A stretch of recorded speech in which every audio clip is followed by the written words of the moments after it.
Greetings, traveler. I'm glad to see you in my tavern.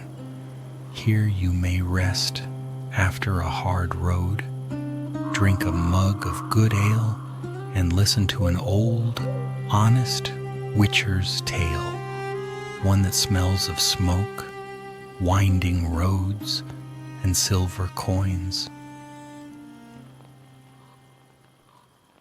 The wind from the Mahakam Mountains rolled cold and clear through the valley of Wyrmrest, carrying the scent of pine and the distant echo of running water.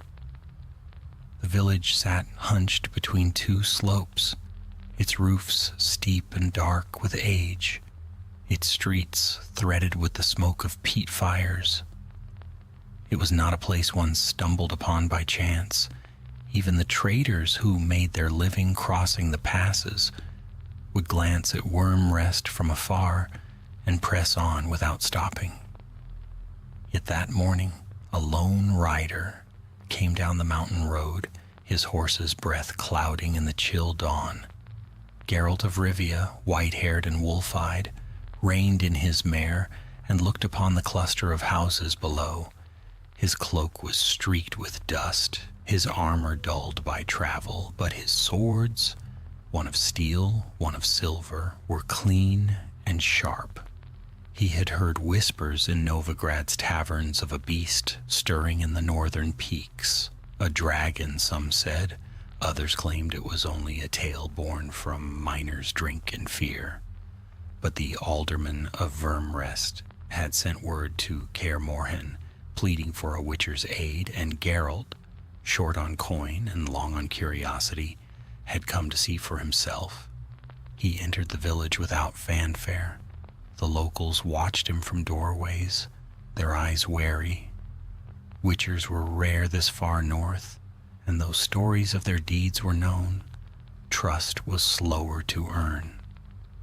He dismounted before the tavern, the broken pickaxe, and stepped inside. The air was thick with smoke and murmurs. A man behind the counter, broad-shouldered, with a miner's build, nodded stiffly. "You're the one they sent?" the man asked. "I am," Geralt replied. His voice carried the weight of calm certainty. "You're the alderman?" "Aye, name's Brannick." The man wiped his hands on a rag. "You'll want to hear the tale, I suppose?"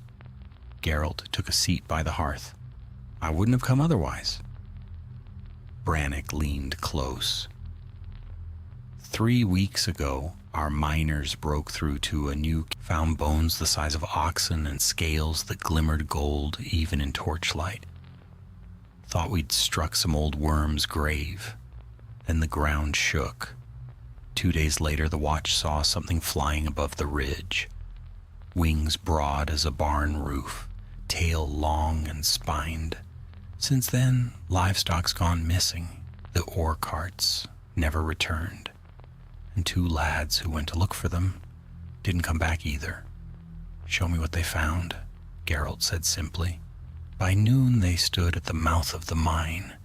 The entrance was a jagged wound in the rock, blackened by old fires. Brannick led him down narrow tunnels lit by sputtering lanterns. The walls glittered faintly with traces of copper and pyrite, and the air was heavy with damp and echo. At last, they came to a vast chamber where a dozen miners waited, pale and anxious. In the center lay a massive rib bone curved like a ship's keel, and beside it a cluster of scales, greenish gold and faintly iridescent. Geralt crouched beside them. His gloved fingers brushed the surface of a scale. "Not gold," he murmured. "Chitin and old, at least a century. But this," he lifted a fresher fragment, "was shed recently, within the last moon, I'd say." One of the miners crossed himself. "Then the dragon's real?" Geralt glanced up. "It seems so." They showed him where the tunnels collapsed, where the rock had caved inward as though struck by tremendous force. He studied claw marks in the stone, deep, deliberate, and the faint scent of sulfur that lingered even through the dust But there was something else as well. Footprints, human, many of them clustered near the broken earth. Looters, not the dragon's doing. That evening in the tavern, Geralt asked more questions. He learned of travelers who'd arrived days earlier, armed men, not locals, who'd bought ropes, torches, and pickaxes, then vanished into the mountains. A merchant passing through had mentioned their leader, a man named Tainar, said to be a mage expelled. The name stirred an old memory. Geralt had crossed paths with him once, long ago, a cunning man with more ambition than sense. As night deepened, snow began to fall outside. Geralt sat by the fire, silent, sharpening his silver sword. He did not believe in coincidences, and the pieces were beginning to fit. An awakened dragon, a looter's trail, a desperate village. Somewhere high in those peaks, treasure, or something far more dangerous, waited. At dawn he set out alone, Roach's hooves crunching through frost. The path climbed steadily, winding through pine and stone. Ravens wheeled overhead, their cries sharp against the stillness. Geralt followed the signs. A broken cart wheel, a boot print pressed into thawing mud, a scrap of torn cloak. The higher he climbed, the quieter the world became, until even the wind seemed to hold its breath. By midday he reached a ridge overlooking the valley. There, among the snow-dusted rocks, lay a carcass, a cow half-eaten, its flesh seared black, as though by fire.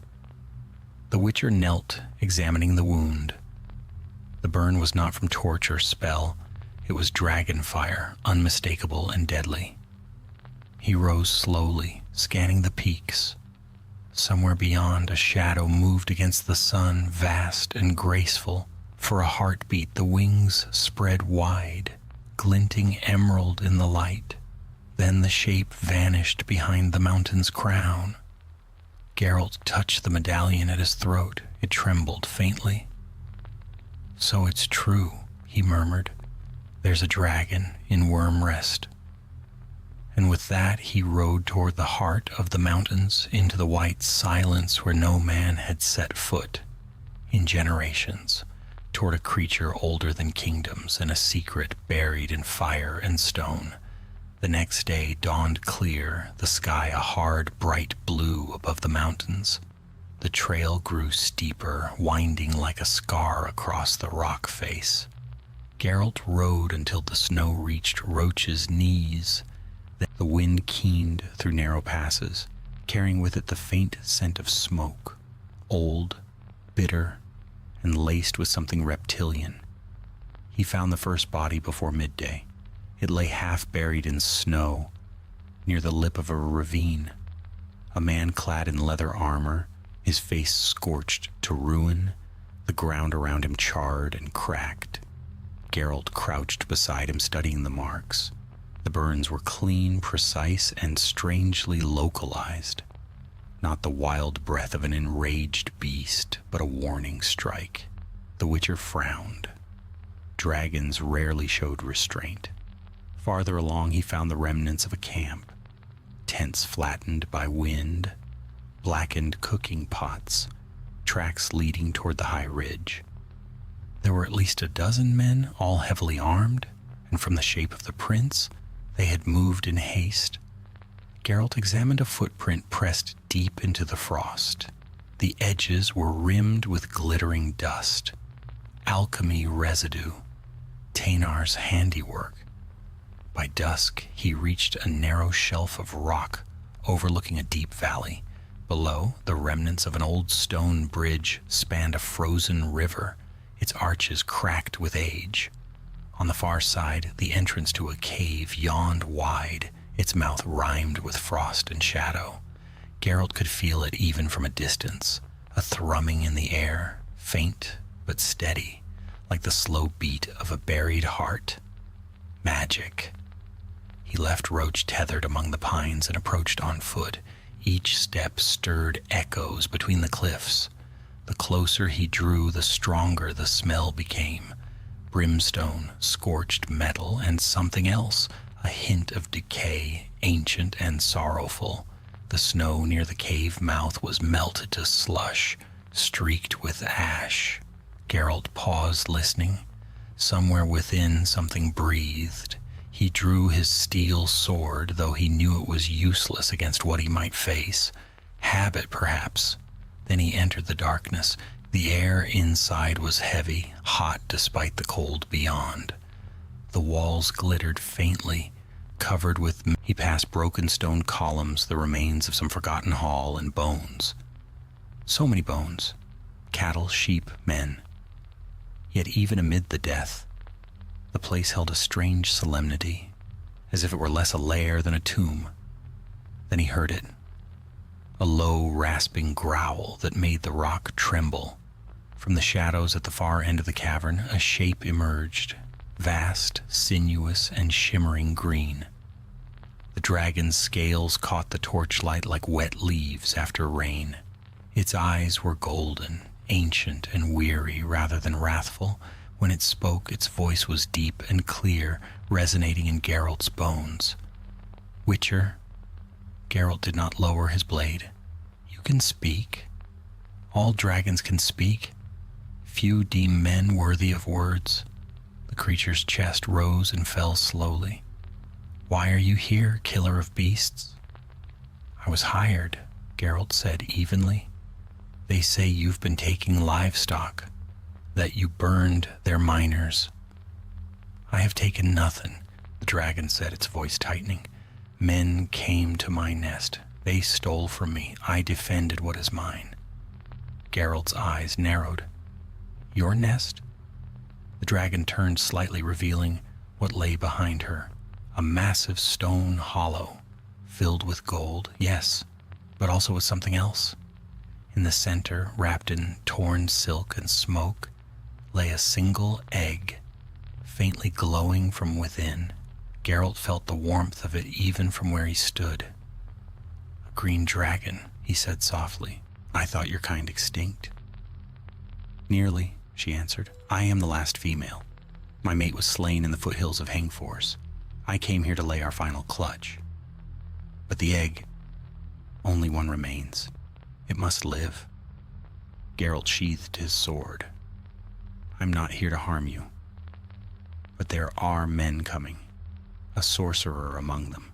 The dragon's head lowered, her gaze glinting with recognition. Tainar. You know him? I know his greed. He came once before, years ago, hunting our kind for our hearts and blood. He seeks immortality in what should never be his. The dragon exhaled, and a thin line of smoke. He will come for the egg, and he will kill me to take it. Geralt's jaw tightened. Then you'll need help. I need none. I have endured centuries without man's mercy. Even so, he said, stepping closer, you won't last another battle alone. You're wounded. Indeed, now he saw it, a deep gash beneath her wing. The scales blackened at the edges. A spear wound, old but unhealed. The creature shuddered faintly as she shifted, and for the first time Geralt sensed not power, but exhaustion.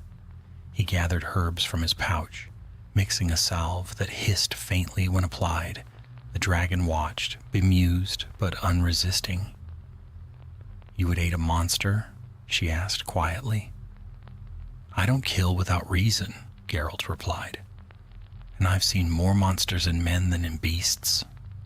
A sound broke the silence then, a sharp crack echoing through the cave. Geralt turned, senses flaring. Outside, faint but growing louder, came the rhythm of boots on stone, the jingle of mail, and the murmur of human voices. They've found you, he said. The dragon lifted her head, her pupils narrowed to slits of flame. Geralt drew his silver sword, this time the blade gleaming pale in the torchlight. Stay back, he murmured. If they see you first, they'll strike without thought. He moved toward the mouth of the cave, crouching behind a boulder. Through the snow glow he saw them, a dozen men armored and armed with crossbows, spears tipped with alchemical runes. At their center strode a tall man in a dark cloak, his staff crowned with crystal. His face was lean, his eyes bright with cold ambition. Teynar. Geralt rose from the shadows, sword in hand. "Turn back," he called, his voice carried easily across the frozen air. "There's nothing for you here." The sorcerer halted and a cruel smile touched his lips. "Ah, the Witcher, I wondered when you'd appear, still meddling in affairs beyond your station. I'm paid to keep fools from getting them. Leave before the mountain buries you."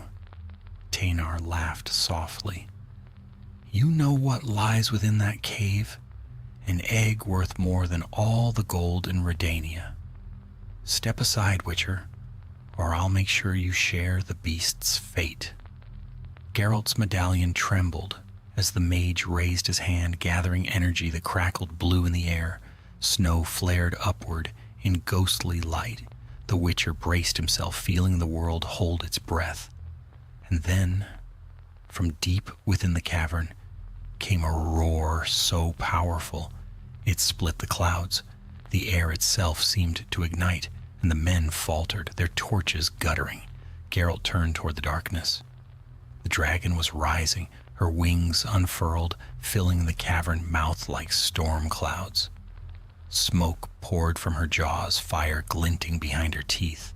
Her voice rolled across the mountains like thunder. "You come for my child," she said, "and so you will burn." And with that she leapt into the night. Flame burst from the cavern mouth like the breath of the earth itself. The night sky blazed orange, and the snow hissed where it melted to steam. The men scattered, some diving for cover behind rocks, others turning to flee, but the dragon's fire swept across the ridge, consuming everything in its path. Geralt moved instinctively, casting the sign of Quen. A shimmering field of light flared around him, heat crashing against it like waves on stone. The Witcher's cloak smoked and charred at the edges, but he held firm, eyes narrowed against the glare. Through the flames, he saw Teynar standing unflinching, a sphere of azure energy pulsing around him. The sorcerer's staff glowed white-hot, yet he grinned, as if the inferno were nothing. When the fire ebbed, he raised his hand and shouted an incantation in the old tongue. Lightning tore from the sky, striking the dragon's flank with a crack that shook the mountain. The beast roared, wings thrashing. Stones fell from the Geralt sprang forward, knowing the battle had turned desperate. The dragon, wounded and enraged, was no longer defending her nest, but fighting for her life. He darted between the mercenaries, blades flashing. Steel met steel, and men fell, their shouts swallowed by thunder. Geralt fought not to kill them all, only to scatter them, to drive them back before the dragon's wrath consumed them. "Fall back," he shouted. "You'll die here, all of you." But greed deafened them. One man lunged at him with a spear tipped in runed silver. Another loosed a bolt from a crossbow. Geralt turned the spear aside, swept the man's legs from under him, and struck the other with the pommel of his sword. The snow was red now, steaming where blood met heat. From the corner of his eye, Geralt saw Teynar channel another spell. The air shimmered with power, coalescing into a bolt of pure force that slammed into the dragon's chest. She reeled, stumbled backward, her wings folding. A keening sound escaped her, a sound not of fury, but of pain. Geralt cursed under his breath and sprinted toward the mage. He raised the sign of Ard, a blast of invisible power striking Teynar squarely in the chest. The sorcerer staggered but did not fall. He sneered, his eyes bright with unnatural light. "Still protecting monsters, Witcher?" he hissed. "You never learn. She's not the monster here, Geralt replied. Taynar thrust his staff forward. The ground erupted between them, hurling shards of ice. Geralt rolled aside, the spell missing him by inches. When he rose, the dragon was upon them again, her wings spread wide, her eyes burning with hatred. She struck with her tail, sweeping half the ridge clean. Men screamed as they fell into the chasm below. Taynar held his ground, his spells flaring brighter, tearing into the dragon's side. The creature bellowed, the sound echoing through the peaks, and reared to unleash one. Geralt saw the weakness then, the deep wound beneath her wing, reopened by the mage's assault. He knew she wouldn't survive another strike. He dashed forward, seized a fallen crossbow, and fired, not at the dragon, but at Taynar's staff. The bolt shattered the crystal atop it with a sound like breaking glass. The light around the mage winked out. Taynar staggered, clutching his hand as the backlash of his own magic struck him. Sparks danced across his cloak. Smoke rose from his skin. He fell to his knees, gasping. The dragon hesitated. Her great head turned toward Geralt, her golden eyes dimming. Then, with a shuddering sigh, she folded her wings and collapsed. The mountain fell silent except for the hiss of cooling rock and the soft patter of snow. Geralt lowered his sword. Around him lay the wreckage of the battle. Charred men, shattered weapons, the stench of sulfur. He moved to where the dragon rested, her breathing shallow. "You fought well," he said quietly. Her voice came weak but clear. "Too late. I am finished. But the egg, it's safe," he told her. "No one will take it." The dragon's gaze softened. "Then you have my thanks, Witcher. A strange mercy from one who was born to slay." "I was born to survive," he said. "Killing's only part of it." Her eyelids fluttered. "Take it. Far from here. Hide it. Where no man will find it. I will." A long breath escaped her throat, more a sigh than a roar, and the light faded from her eyes. For a moment the mountain seemed to bow in silence, as though honoring something older than the world itself. Geralt stood beside her body for a long while, snow beginning to settle upon her scales. Then he turned toward the cave. Inside, the glow of the egg still pulsed faintly, steady and warm. It was larger than a man's chest, its shell a deep emerald green, shot with veins of gold. He touched it gently. It was alive. Fragile, he wrapped it in the dragon's silk covering and carried it to the mouth of the cavern. Outside, Taynar stirred. The sorcerer's face was ashen, his eyes wild. He crawled toward Geralt, blood at his lips. "You think you've won?" Taynar rasped. "That egg is worth more than your life, more than any kingdom. You can't protect it forever." Geralt looked down at him. "No," he said, "but I can make sure you never touch it." Taynar tried to rise, to summon another spell, but his strength failed him. Geralt turned away. There was no point in finishing him. The mountain would do that soon enough. He descended from the ridge as dawn broke, the egg wrapped in his cloak. The light of sunrise spilled over the peaks, painting the snow in hues of fire and rose. Behind him, the dragon's body lay still, her wings folded like the pages of a forgotten tale. He rode for hours through the silent mountains, searching for a place untouched by men.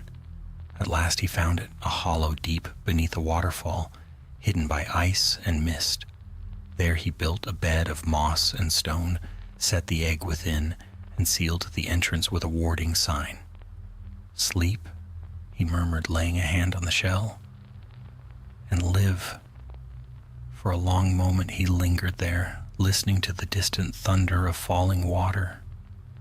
Then he turned back toward the valley, his cloak heavy with frost, his heart heavier still. By the time he returned to Wormrest, word of the dragon's death had already spread. The villagers hailed him as a hero, pressed coins and mead into his hands. They would never know that the true treasure of the mountains was not gold, but a fragile spark of life hidden beyond their reach. Geralt stayed only one night. At dawn he mounted Roach and rode north. Behind him the peaks of Keldar glimmered in the morning light, cold, distant, and silent once more. But deep within the stone, beneath the frozen falls, a heartbeat pulsed. The path down from Wormrest wound like a scar through the wilderness, half buried under melting snow. Spring was clawing its way through the mountain's grasp, loosening the rivers and stirring the earth to life again. But Geralt's thoughts remained heavy, shadowed by the memory of the dragon's last breath. He rode north without destination, his saddle creaking beneath him, the wind hissing through the pines. Every so often, Roach would snort and toss her head, uneasy. The Witcher's medallion had quivered on and off since he'd left the valley, though no creature stalked the road. It was the trace of magic, faint yet persistent, the echo of something ancient, left behind in him by the dying dragon. By the third evening, he reached a fork in the road. One way led east toward Cadwin's forests. The other curved through the foothills toward a small border town called Alstred. Smoke rose from its chimneys, a faint promise of warmth and ale. Geralt chose Alstred. He needed to rest, and more importantly, to listen. The cinder hearth was the only inn in town, its sign creaking on rusted hinges.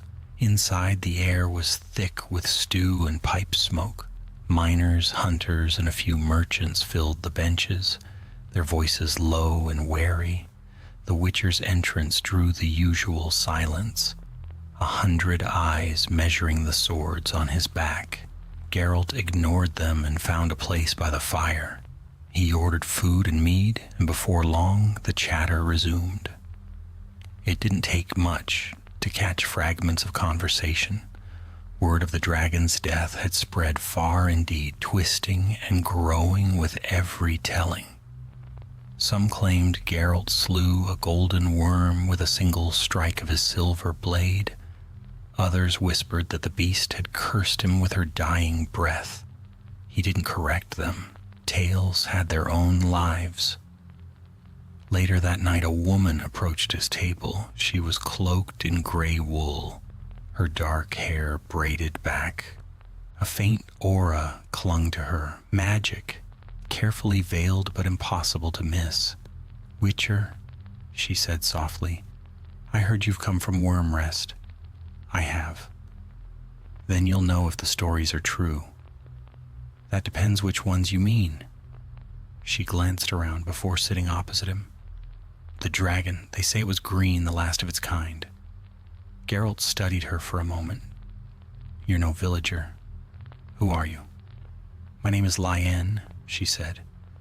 "I was once an apprentice of the Conclave, before the Purges. A renegade mage then." Her eyes had the wary calm of someone long hunted. "And what business have you with dragons, Lyanne?" "The same as any scholars," she replied, though her tone betrayed something deeper. "Knowledge, preservation. The world has fewer wonders with each passing year. If one truly lives still, if there is a chance." Geralt's gaze sharpened. "You're looking for the egg?" Lyanne did not deny it. "I know of the clutch that was rumored to exist. You must have seen it. Please, Witcher, I need to know. Does it yet live?" Geralt leaned back in his chair, eyes half-lidded. "What would you do if it did?" "Protect it," she said earnestly. "Raise it, perhaps. Or find a place where it could hatch safely. Dragons are not the enemies we've made them to be. They are the last breath of the elder world. You, of all people, should understand that. He said nothing for a while, only listening to the wind outside rattling the shutters. Then quietly, "The egg is safe. That's all you need to know." Relief softened her features, but it quickly turned to caution. "Then others will seek it too. The dragon's death has stirred attention in every corner of the north. Alchemists, kings, collectors of rare beasts, they will all come." "I know," Geralt said. "And Teynar? Dead or near enough?" She nodded grimly. "Let us hope so. But I doubt his kind perish easily." Somewhere deep in his memory, he recalled the sorcerer's last look, the hate that had burned even as his body failed. The world had a way of keeping men like Teynar alive when it should not. Lyanne rose. "If you change your mind, or if danger comes, find me. I travel between Alstrad and Ard Carré, under the name Mistvale." Then she was gone, leaving behind a faint trace of lavender and old parchment. Geralt stayed the night, but sleep did not come easily. His dreams were filled with fire and wings, and the sound of something beating faintly beneath stone. He woke before dawn, heart pounding, and decided to ride on. The next days passed in uneasy quiet. Rain replaced snow. The rivers swelled. He traveled through ravines and birchwoods, across bridges that moaned beneath the weight of time. Once he caught sight of riders behind him, 2, maybe 3. But when he turned onto a side path, they did not follow. Still, his instincts whispered of pursuit. On the 5th day, as the sun dipped behind the hills, he came to a ruined watchtower overlooking a frozen tarn. Its stones were cracked, its battlements half swallowed by moss. Yet something about it drew him closer. He tethered Roach among the trees and climbed the crumbling stair.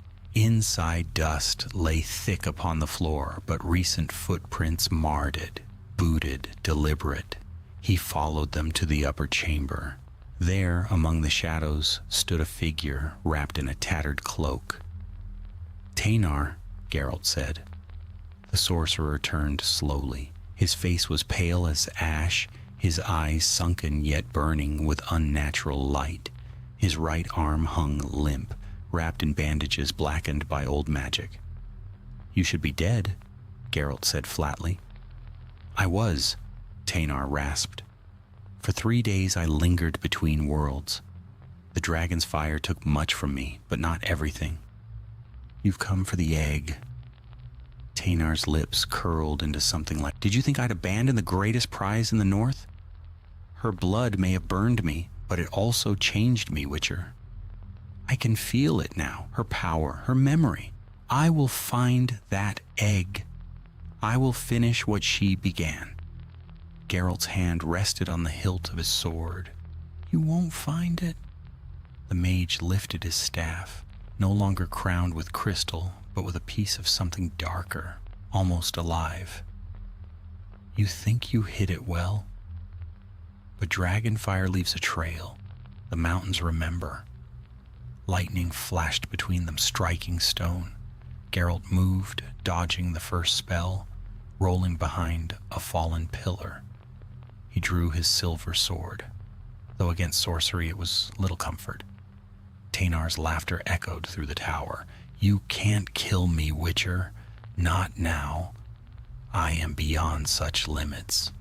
Geralt rose and struck with Ard. The blast hurled the mage backward, slamming him against the wall. But even as he fell, Teynar's wounds closed, the air thick with the stench of burning flesh, and something unholy.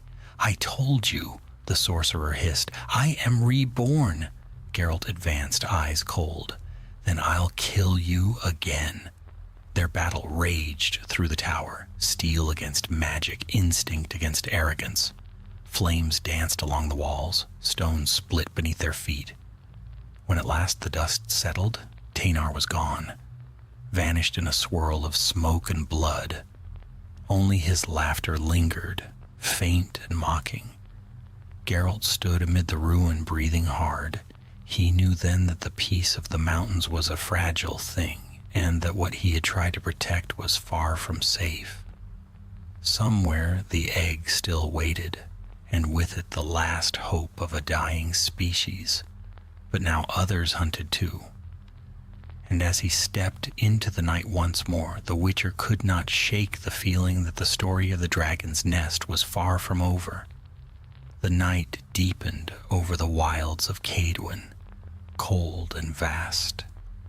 Geralt rode hard, the road little more than the storm clouds that had gathered since dusk finally broke, loosing a curtain of rain that hissed upon the earth. He pulled his cloak tight, but the damp found its way through seams and mail. He didn't stop until dawn, when the first weak light bled through the clouds. A ruined way station offered brief shelter, a roof without walls, a broken hearth half buried under leaves. Geralt unsaddled Roach, rubbed her neck, and let her drink from a puddle that had gathered in the stone trough. Then, weary but alert, he crouched beside the hearth and coaxed a flame to life. Sleep tempted him, but instinct forbade it. He had learned long ago that the wilderness never slept, and neither could he, not when Teynar still breathed somewhere beyond the next ridge. That thought gnawed at him like a wolf at a bone. The mage's survival meant the egg was in peril. He took out a scrap of parchment, old and water-stained, and unrolled it against his knee. It was a map, rough, hand-drawn, marking the mountains north of Wormrest, near the waterfall where he had hidden the egg. A symbol glimmered faintly in ink that no longer should have been visible. Geralt frowned. The ward he had set there was not only his own, it had changed.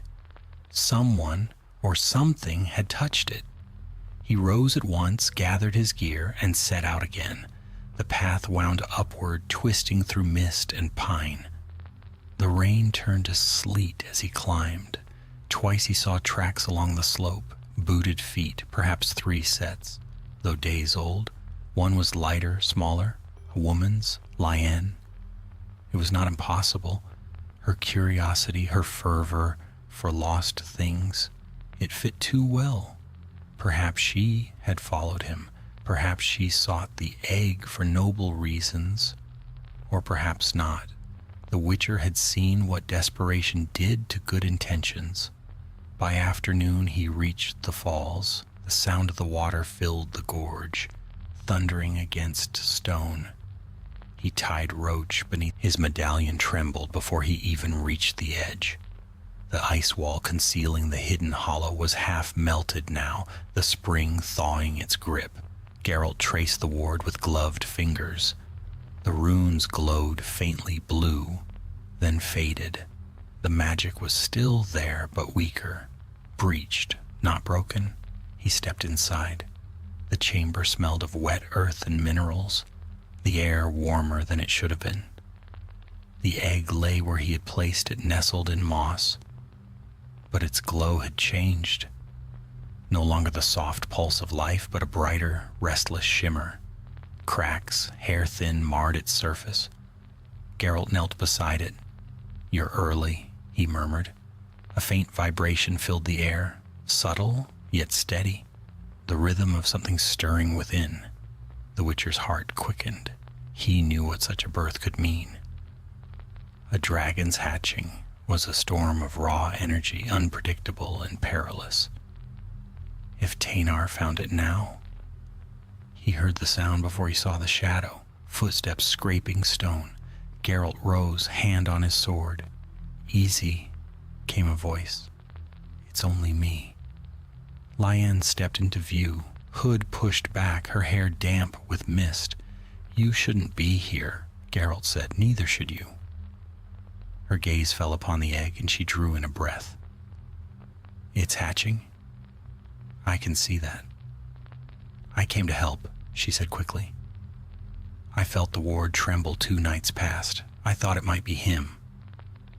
Tanar? She nodded. He's gathering strength. There are whispers from the north. Villages where the ground burns, where beasts go mad. He's experimenting again, twisting himself further with the dragon's blood that burned him. Geralt's jaw tightened. Then we don't have much time. They worked in silence for a while, reinforcing the ward around the hollow with signs and runes. Lyanne moved with practiced grace, her hands steady even as her breath fogged the air. Geralt felt the tension in her, the mixture of fear and awe that came from standing so near to something beyond. When it was done, they stood side by side, watching the egg's light flicker through the gloom. "What will you do when it hatches?" she asked. "Keep it alive, away from men." "That's not enough," Lyanne whispered. "It will need protection, guidance. You can't raise a dragon, Witcher. Not alone." Geralt's expression was unreadable. "Then who can?" Before she could answer, a low rumble shook the ground. Dust drifted from the cavern roof. Outside, the wind had risen, carrying a note unlike any storm. Something heavier, almost like a growl. Geralt moved to the entrance. The sky beyond the falls was darkening, though the sun had not yet set. A wall of clouds gathered over the peaks, spinning slow and unnatural. Lyanne joined him. "He's coming." "Tanar?" "Yes. He's found it." Geralt turned to her sharply. "You brought him here." Her eyes flashed. "No, I swear it. I tried to stop him, but the wards, the old magic, they're connected. When I strengthened them, he felt it." The Witcher cursed softly. He could already feel the surge of power rolling down the mountainside. It was not merely sorcery now, but something corrupted, dragon fire twisted with human malice. "Stay behind me," he said. Lyanne shook her head. "You'll need both of us if he's become what I fear." A blast of heat tore through the gorge. The waterfall itself flared white, vaporizing mid-fall. Then through the rising steam, a figure emerged, barefoot, cloaked in rags that smoked from within. Tanar's eyes burned like molten amber, his veins black against his skin. "You kept it from me, Witcher," he said, his voice hollow, echoing. "But even you cannot guard it forever. Its power calls to me." "It's not yours," Geralt said. "It's mine by right of conquest. I took her fire, her essence. I am the new breed, the bridge between worlds." Lyanne raised her hands, weaving sigils in the air. "You're an abomination." Tanar smiled. "And yet I endure." Geralt sprang forward, casting Quen, the barrier flaring gold as fire crashed upon it. The Witcher countered with Ard, slamming Tanar backward into the rock. Lyanne struck next, her spell a spear of light that tore through the mist. But Tanar only laughed. From his wounds spilled not blood, but smoke. His body reshaped, skin hardening, scales glinting faintly beneath torn flesh. His voice deepened. "Do you see now? I am becoming what she was, and when the egg hatches, I will be complete." Geralt gritted his teeth. "Over my dead body." "Gladly," Tanar hissed. The mountain shook. Sparks filled the cavern, and the egg shone brighter, its cracks widening. Inside, something moved, a shimmer of wings, a pulse of life ready to be born. Geralt stepped between it and the sorcerer. "Lyanne, when I give the word—" "I know," she said. "Go." Tanar lunged, fire blooming from his hands. The Witcher met him head-on, their clash illuminating the cave like dawn, breaking through storm. Behind them, the egg split with a sound like thunder, and the world filled with light. Light filled the cavern, blinding golden, alive. The air trembled with it, and for a heartbeat, even the thunder outside fell silent. Geralt shielded his eyes. the world around him lost in brilliance. The glow surged from the heart of the chamber, where the dragon's egg split open like a jewel under pressure. Fragments scattered across the stone, each piece glowing faintly before fading to ash. From within rose a shape, small, fragile, and yet radiant, with the power of its bloodline. A hatchling no larger than a wolf, scales shimmering green and gold. Steam curled from its nostrils, and its eyes, newborn, ancient, unafraid, met Geralt's. Then the roar came. Not from the hatchling, but from Teynar. The mage staggered, clutching his head as the light washed over him. His body shuddered, half man, half something else. Scales crawling across his flesh. The power he had stolen from the dying mother reacted to the hatchling's birth, twisting him further, tearing at his humanity. "No!" he cried, his voice a snarl. "It's mine! It's mine!" He lunged toward the newborn creature. Geralt moved faster. His silver blade met Teynar's staff in a clash that filled the cavern with sparks. The Witcher struck low, twisting his wrist, forcing the mage back. But Teynar was beyond mortal limits now, his strength unnatural, his wounds sealing before they bled. Lyanne chanted behind them, weaving a spell that coiled through the air like smoke. "Hold him, Witcher," she shouted. "I can bind him, if only for a moment." Geralt gritted his teeth, pressing forward. "Do it!" Teynar's eyes flared, and he thrust his hand toward the Witcher. Flame burst forth, scorching the walls, melting the rock beneath their feet. Geralt's medallion shuddered violently. The Quen sign cracked under the force of the blast, searing pain cutting through his side, but he didn't yield. He stepped into the fire, his sword flashing once, twice. The first strike tore through Teynar's shoulder, the second shattered his staff. Lyanne's spell took hold at that instant. The air around the mage twisted into chains of blue light that coiled around his limbs. Teynar screamed as the binding seared into him, the light burning through the dark scales that had begun to consume his body. "Now!" she cried. Geralt drove his blade through the mage's chest. For a heartbeat, time seemed to freeze. Teynar stared at him, lips curling into something between laughter and a snarl.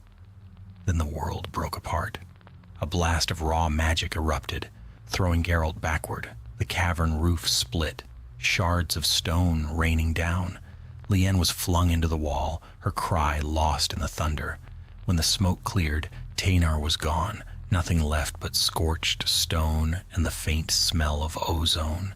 The Witcher pushed himself up. The hatchling crouched nearby, trembling, its wings half unfurled. He moved slowly toward it, sheathing his sword. "Easy," he murmured. "You're safe now." The creature tilted its head, nostrils flaring. For a moment, Geralt thought it might flee or strike, but instead it stepped closer, curling its body near him as though seeking warmth. Its scales glowed faintly, reflecting the flicker of firelight still dancing along the cavern floor. Lyanne stirred behind him, coughing. "He's gone? For now," Geralt said. She pulled herself upright, her robe torn, face pale with exhaustion. "You killed him?" Geralt shook his head. "Not sure anyone could kill what he's become. But whatever remains of him won't trouble us tonight." Lyanne's gaze fell on the hatchling. Awe softened her voice. "It lives?" "It does," Geralt replied quietly. "And it's already stronger than it should be. The energy in this place, it's accelerating its growth." The Witcher crouched beside the creature, studying it closely. Its eyes, deep gold flecked with green, blinked at him curiously. When he extended a hand, it sniffed his gauntlet, then pressed its snout against his palm. The contact was brief but electric, an unspoken bond born in chaos. Lyanne stepped closer, wonder and sorrow mingling in her eyes. "What will you do now?" Geralt glanced at her. "You mean, what will we do?" She hesitated, then nodded. "I'll help if you'll have me. It deserves a chance to live." He gave a small nod, eyes fixed on the hatchling. "Then we'll need to move fast. The noise, the magic, someone will come, maybe witch hunters, maybe worse." As if in answer, the ground trembled again, a distant echo rolling through the mountains. The Witcher's medallion vibrated sharply. He looked upward. The crack in the roof had widened. Beyond it, the storm still churned, though something about it had changed. It was no longer only wind and lightning. Lyanne followed his gaze. From beyond the gorge came a sound, deep, rolling, alive. Another roar, but older, stronger. The stones underfoot thrummed with it. Geralt's expression hardened. Not possible. But it was. Through the shattered roof, a shape passed. Massive, sinuous, green gold, like the hatchling's scales, but tempered by centuries. A dragon, full-grown and furious, circling above the mountain. Lyanne gasped. "It can't be. The female was the last—" "She was," Geralt said. "But dragons have ways of hiding what they wish the world to forget." The great creature wheeled once, then descended, talons digging into the cliffside. Its voice rolled through the cavern like thunder made flesh. "Witcher," it said, words echoing in the mind rather than the air. "You kept my blood's heir safe."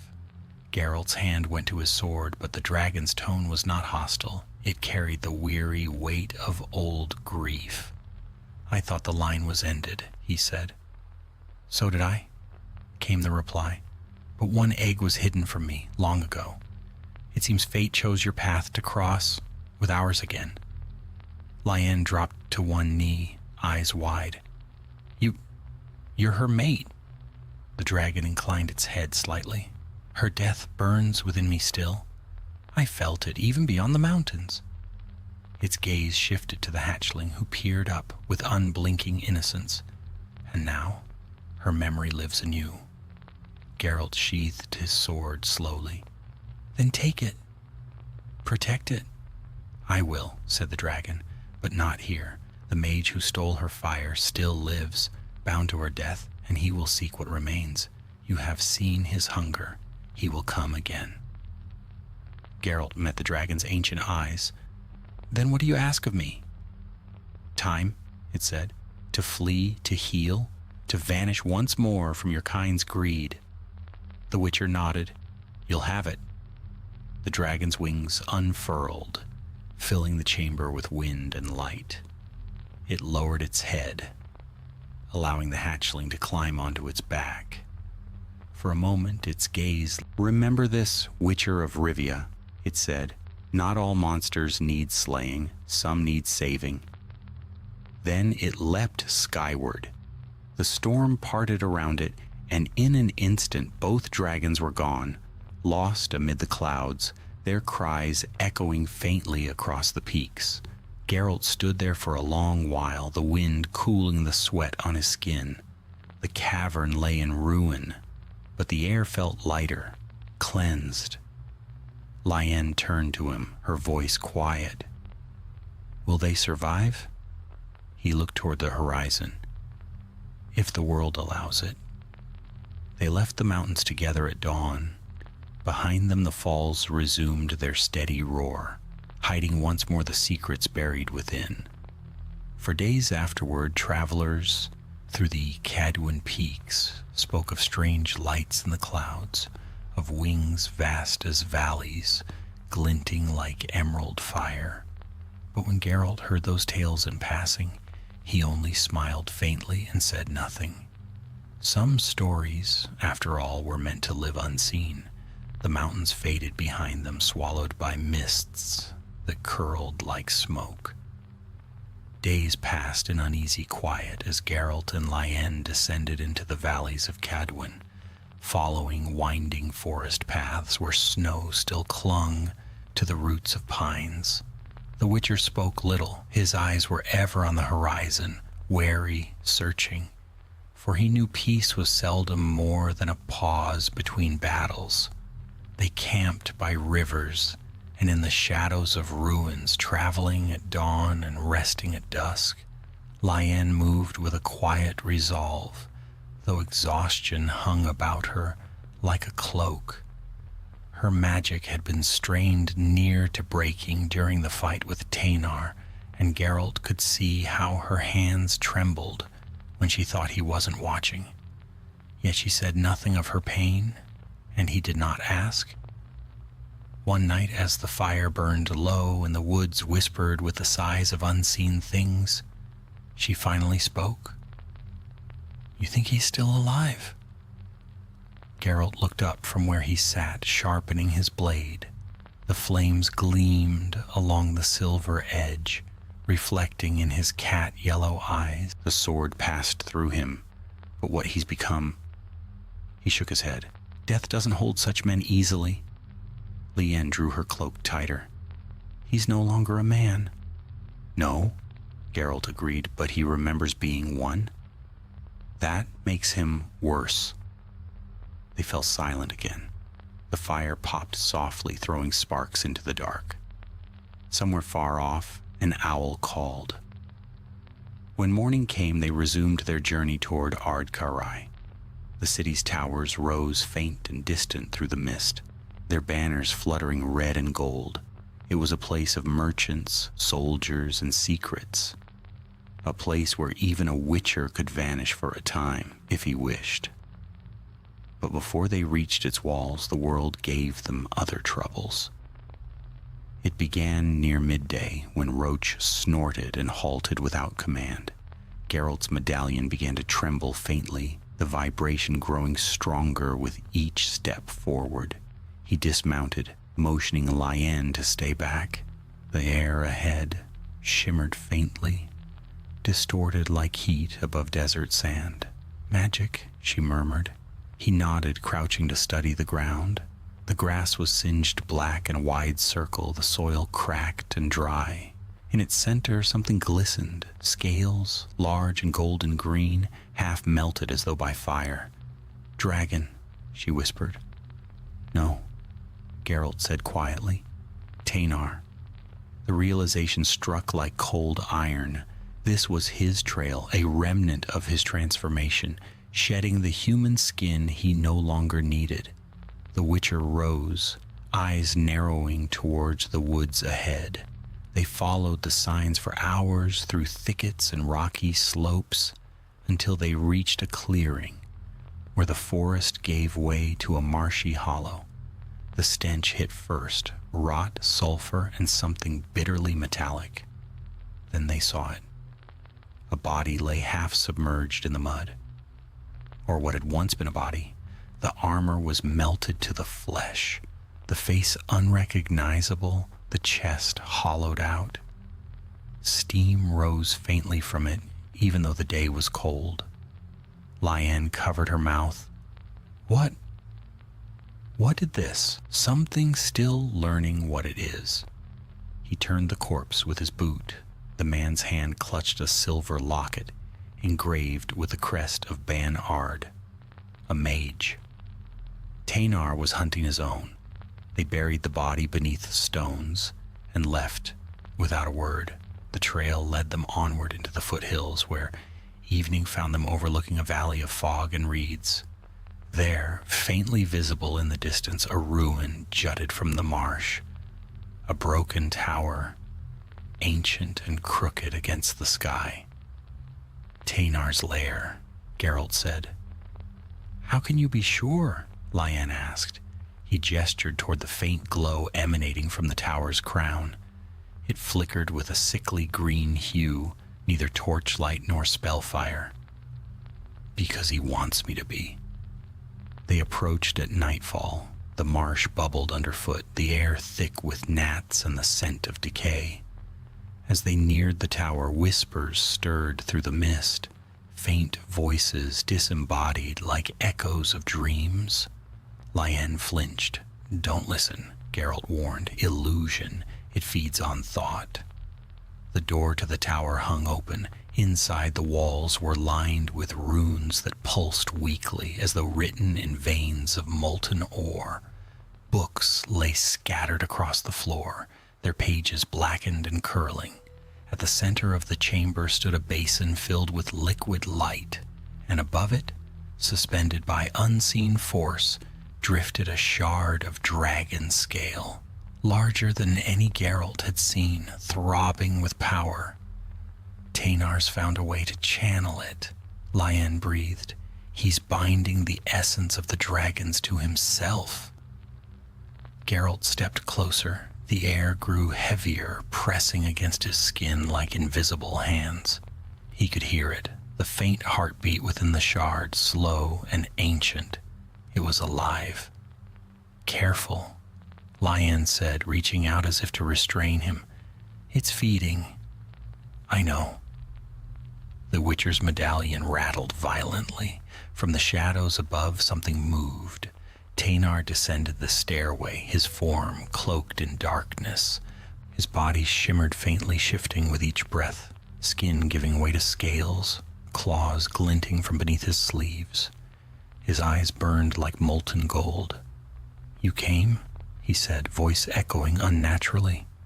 "Good. You've brought her too." His gaze slid to Lyanne. "How fitting. The scholar and the killer both chasing ghosts." Geralt drew his sword, the steel singing softly. "You've gone too far, Tainar. There's no coming back." The sorcerer's lips curved. "I don't intend to return. Why crawl through a mortal life when you can ascend? The dragons hoarded their power for millennia, sleeping on gold, while men groveled in mud. I will change that balance." "You'll destroy everything in the process," Lyanne said, stepping forward. "You've already begun." "Destruction," Tainar murmured, "is simply the birth of a new order." He raised his hand and the shard above the basin flared. The light expanded, filling the room. Geralt moved first, casting Ard. The blast hurled debris through the chamber, but Tainar only staggered, laughing. Flames erupted from his palms, twisting like living serpents. Lyanne countered with a spell of her own, weaving runes in the air. The flames bent aside, striking the walls instead, melting stone. Geralt darted in, his blade flashing, but the mage caught it mid-swing, claws closing around the steel. The sword hissed where he touched it. "Still clinging to your iron toys?" Tainar sneered. "Do you even remember why you fight, Witcher? The world doesn't need slayers anymore. It needs survivors." Geralt broke free, twisting his blade and striking again. This time the edge found flesh, if it could still be called that. Tainar roared, staggering back. Black blood, thick as tar, spilled across the floor. Lyanne seized the moment. "Now!" She raised both hands, drawing on every ounce of her strength. The runes along the walls blazed to life. The shard above the basin pulsed faster, the light within it spiraling into chaos. Tainar screamed as the power turned against him. His form began to fracture, lines of light splitting across his body. The dragon's essence rebelled against its thief. "Stop!" he shouted, his voice cracking into something monstrous. "You don't understand." But the spell consumed him. With a blinding flash, the basin imploded, hurling light and shadow outward. The explosion tore through the tower, shattering stone, ripping through the swamp beyond. When the light faded, Geralt lay amid ruins and smoke. The air smelled of ash and ozone. Tainar was gone. No body, no sound, only a scorch mark burned into the floor. Lyanne knelt nearby, breathing hard. "Is it over?" Geralt stared at the empty basin. The shard was gone, vanished like its master. He rose slowly. "No," he said at last. "Not over. He's not dead. Just scattered." She frowned. "Scattered?" He turned toward the broken doorway, the night wind sweeping in. "Magic like his doesn't die. It waits." Together they stepped out into the darkness. The marsh lay silent, the mist slowly reclaiming its ground. Yet somewhere, far away, thunder rolled, not the storm's voice, but something older, deeper. Geralt glanced back once at the ruin. "We've bought time," he said quietly. "That's all." Lyanne's eyes met his. "Then we use it well." They rode on beneath the pale stars, the Witcher and the Mage, while behind them the shattered tower sank into the marsh with a sigh, its secrets buried, but not forgotten. The road to Ard Carré cut through a land of broken fields and ancient oaks, where the wind sighed low through hollow branches. Geralt and Lyanne rode in silence, their horses' hooves muffled by the damp soil. The storm had passed, leaving behind a bruised sky and the scent of wet earth. Crows followed them for miles. It was 3 days since the tower fell, 3 days since Tainer's body had vanished into smoke, but the Witcher's instincts told him the mage's story wasn't yet finished. Magic that strong did not vanish. It lingered, waiting for form again, feeding on fear and memory. They reached Ard Carré by dusk. On the 4th day, the city rose from the valley like a wound of stone and iron, its walls black with soot, its towers sharp as spears. Soldiers manned the gates, their cloaks stiff with rain. The smell of smoke, tanneries, and boiled fat clung to the air. Lyanne pulled her hood lower. "We'll draw attention here," she murmured. Geralt glanced at her. "Then we don't stay long." The guards recognized a Witcher when they saw one. They let him pass without question, though their eyes followed him with the unease of men who'd heard too many stories. Inside the gates, the streets were alive with noise. Vendors shouting, carts creaking, beggars huddled by doorways. The city was a hive of motion, but beneath it ran an undercurrent of tension. Rumors had spread fast. Fire in the north, lights in the sky, whispers of monsters that walked like men. They found lodging at a modest inn near the city's edge, a place called the Stag's Hollow. The keeper, an old woman with eyes sharp as a hawk's, said little beyond the price of a room. The walls smelled faintly of ale and damp straw. Geralt laid his swords on the table beside the bed and unbuckled his armor piece by piece. Lyanne, sitting by the narrow window, traced runes in the air absently, the faint blue light dancing across her fingertips. "You should rest," he said. "So should you." He gave a short laugh. "Witchers don't rest well." She looked at him then, eyes tired but steady. "Neither do mages." Outside rain began again, soft at first, then steady. Geralt stretched out on the bed. He thought of the hatchling and its mother's mate soaring beyond the mountains, of Tainar's burning eyes and the shards of dragon scale humming with power. The north was a vast place, but even vastness couldn't hide magic forever. He drifted at last into uneasy sleep. When he woke, it was still dark. The sound of rain had stopped. Something else had replaced it, a whisper, faint and hollow, threading through the cracks in the wall.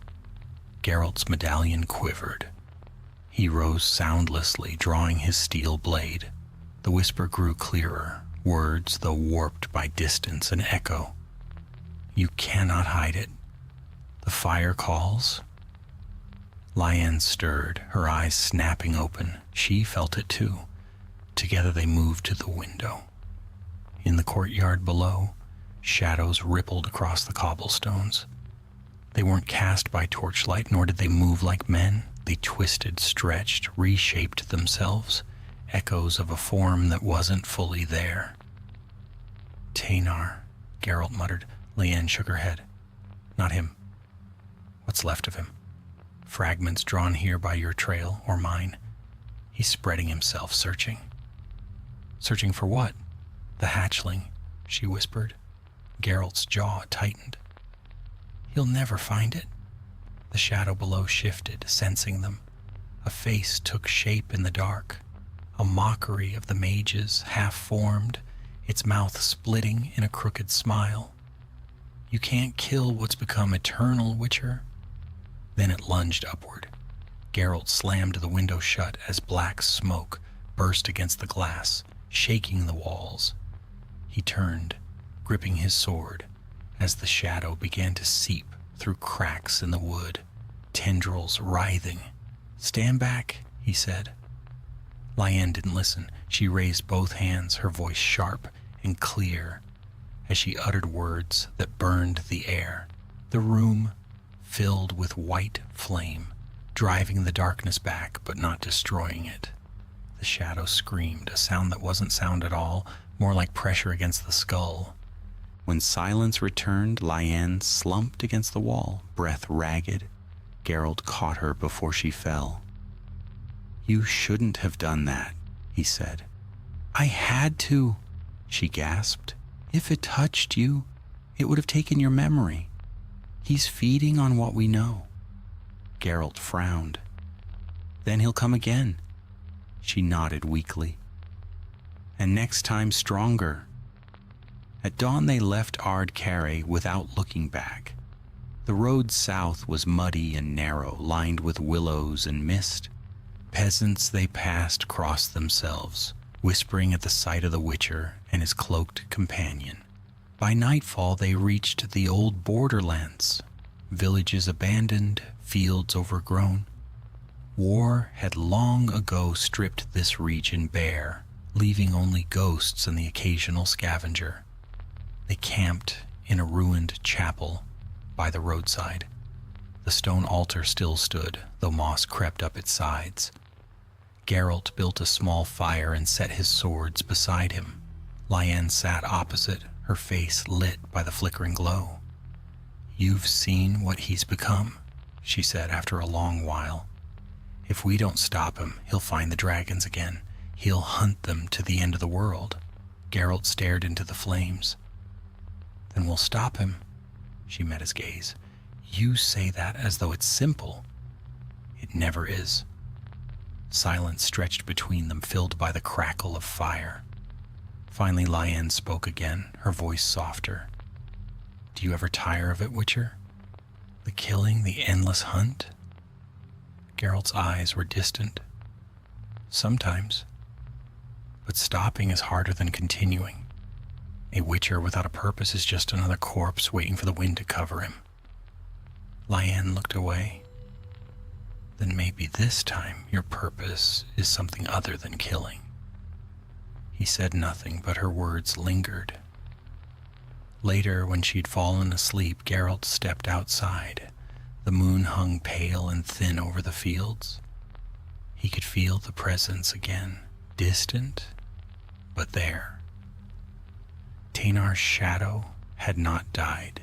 It drifted through the night like smoke on the wind. Somewhere, the mage was gathering his pieces, growing stronger. Geralt tightened his grip on the hilt of his sword. The fight had only changed shape. The monster still lived, and so his duty endured. He stood until the first light touched the horizon, a solitary figure against the gray dawn. The road stretched ahead, long and uncertain, but in the distance the wind carried a faint echo, a roar, low and far away, like the heartbeat of something vast and ancient. The Witcher listened, and though he could not see the dragon hidden beyond the clouds, he felt its presence. Life persisted, fragile and fierce, and so he turned back toward the fire where Liane slept beside the dying embers and prepared for whatever would come next. Morning broke pale and uncertain, mist clinging to the hills like a second skin. The road ahead wound through low valleys where the air smelled of rain and iron, and the sky carried the promise of another storm. Geralt and Lyanne rode in silence, the hooves of their horses dull against the sodden ground. Behind them lay ruins and shadows. Before them, the long and grim road toward destiny. Neither spoke much through that morning's march. Lyanne was withdrawn, her hood drawn low, her thoughts a tangle of guilt and calculation. She could feel Tainar's remnants in the air, the threads of corrupted magic twisting unseen through the world, gathering strength from every whisper of power. The fight at the inn had only delayed him. She knew as much, and so did Geralt. By noon, they reached a stretch of moorland where the heather grew tall and the ground squelched underfoot. The Witcher reined Roach to a halt, his medallion thrumming faintly. "Something's near," he muttered. Lyanne scanned the horizon. "A beast?" "Maybe," Geralt replied. "Maybe not." They dismounted, moving cautiously between patches of mist. The scent came first, blood and ash mingled. Then they saw it. A man's body half buried in mud, armor scorched black, his face frozen in terror. Geralt crouched beside the corpse. Burn marks, but not fire. Lyanne knelt beside him, tracing the edges of the wounds with her fingers. Energy, like the blast in the tower. Tainar's essence is still unstable. It's spilling into the world. The Witcher straightened, scanning the land. Then this is only the beginning. They pressed on until evening, when the moor gave way to a forest, older than the realm itself. The trees grew thick and tall, their roots tangled like serpents. Mist clung to every branch, and the air was cool and heavy. Geralt guided Roach along a narrow path, his hand never far from his sword. "We should stop here," Lyanne said quietly. "The horses need rest." He nodded. They found a small clearing beside a stream and made camp. Geralt gathered wood while Lyanne prepared what food they had left: dried meat, a heel of bread, and herbs steeped in hot water. When the fire crackled to life, its light painted the trees in shades of gold and amber. For a time they ate in silence. Then Lyanne said softly, "When the dragon appeared, her mate, he spoke to you." Geralt looked up from the fire. "He did." "What did he say?" "That not all monsters need slaying," Geralt answered, voice low. Lyanne smiled faintly. "Wise words." "He wasn't wrong," Geralt admitted. "But wisdom doesn't change how the world turns. Men will still hunt dragons, and dragons will still defend themselves. The wheel turns no matter who bleeds beneath it." Lyanne's gaze lingered on the flames. "Maybe one day someone will stop the wheel." The Witcher gave a short, humorless laugh. "And you think that someone is us?" "I think," she said, "that if we do nothing, Tainar will finish what he began. And when he does, there won't be any world left to save." Before Geralt could answer, the horses screamed. He was on his feet in an instant, sword drawn. The forest had gone still, unnaturally so. Even the wind had fled. Then from the shadows between the trees, a figure emerged, tall, cloaked, and wreathed in a faint green glow. "Tainar," Geralt said, but it was not the mage. The figure's face was hidden by a hood, and when it spoke, its voice was layered, more than one tone woven together. "You carry the scent of dragon fire," it said, "and the echo of death. Why do you wander these woods, Witcher?" Geralt held his ground. "That depends on who's asking." The figure lifted its head. Beneath the hood, its eyes gleamed gold, too bright, too ancient to belong to man. "A guardian," it said. "Once, long ago, I served the elder worms. I feel their blood stirring again, and I feel the corruption that seeks to claim it. Lyanne stepped forward cautiously. If you serve the dragons, then you know of the hatchling? The guardian nodded slowly. I do. The flame was reborn, but so too was the shadow that follows it. Teynar, Geralt said, yes, he has become a vessel for their unbound power. The balance has been broken. If the corruption spreads, the dragons will not remain hidden. They will strike, and your world will burn anew. Geralt's voice hardened. Then tell us how to stop it. The guardian regarded him for a long moment. You cannot destroy him, not as he is now. His soul is scattered across the weave of magic, bound to the dragon's essence. To end him, you must cleanse that essence at its source, the heart of the mountains where the first dragons were born. Lyanne's eyes widened. The cradle of fire, it's real? The guardian inclined its head. Beyond the White Range, where no man has walked in an age, there lies the forge of creation, and the place where he must fall. The Witcher lowered his sword. Then that's where we'll go. The guardian's voice softened. Few who seek that path return, Witcher. But perhaps you will. The world has strange ways of choosing its champions. Beware the shadow within yourself, Rivia's son. The line between hunter and hunted grows thin in the fires of destiny. Then it was gone, dissolving into the mist like smoke. Lyanne stood silent for a long time after, her expression unreadable. The cradle of fire, she whispered.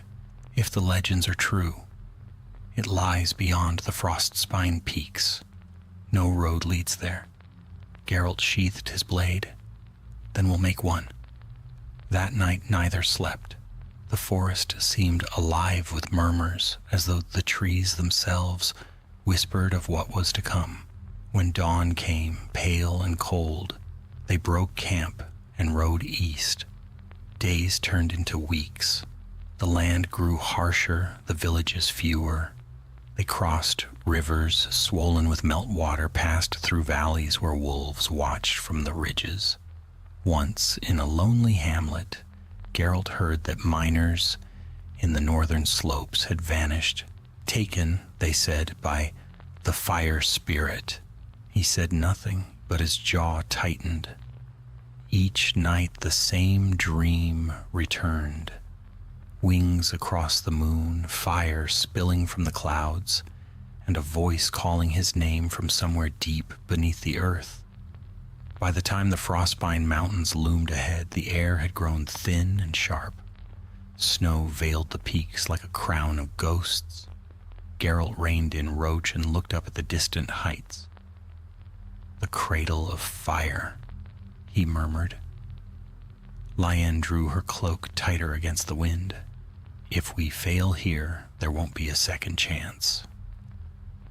Geralt glanced at her, his expression calm but resolute. Then we don't fail. And with that, they began their ascent into the land where dragons were born, and where, perhaps, one man's curse would finally end. Snow fell thick and slow over the Frostspine Mountains, each flake catching the light like ash from some dying fire. The air was thin, sharp enough to sting the lungs.